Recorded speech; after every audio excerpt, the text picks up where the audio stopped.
We are taking a live look at the Capitol this morning as the Senate gears up to vote on the so-called One Big Beautiful Bill today. Senators are up against a self-imposed 4th of July deadline. Now, if the bill clears the Senate, House Republican Whip Tom Emmer says the lower chamber could vote on it as soon as Wednesday morning. NewsNation's Tom Dempsey is at the White House this morning with the very latest. Tom, how confident is the president that lawmakers will meet his 4th of July deadline? I mean, to me, Friday sounds lofty, but I don't know. You've got the pulse on Washington.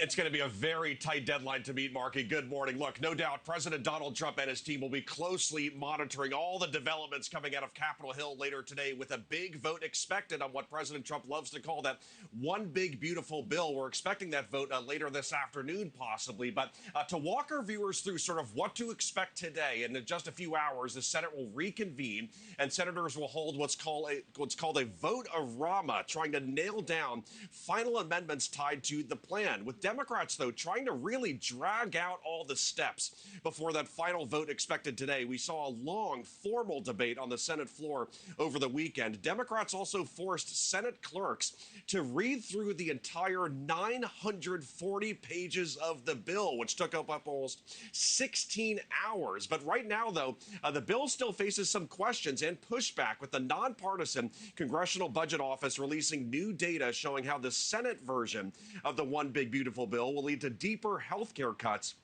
and more people on Medicaid losing insurance over the next decade. The office also found that the plan adds $3.3 trillion to the national deficit, but Republicans argue that the CBO projections do not include economic growth, and they believe the Trump tax cuts and no tax on tips, for example, will help many Americans.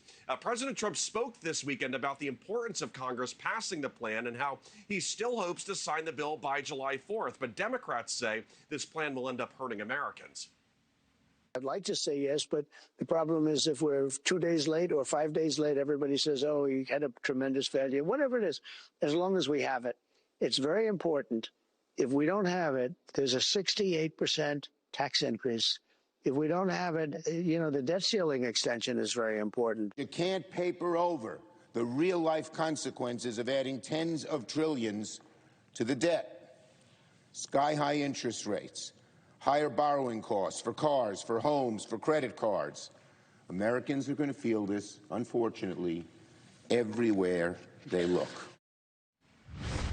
Now, Markie, circling back to your question, even if or when this bill ends up passing in the Senate, this is still far from over, because already some House Republicans are already raising concerns about this Senate version. So a lot of work between now and July 4th, with President Trump hoping it can be passed by then.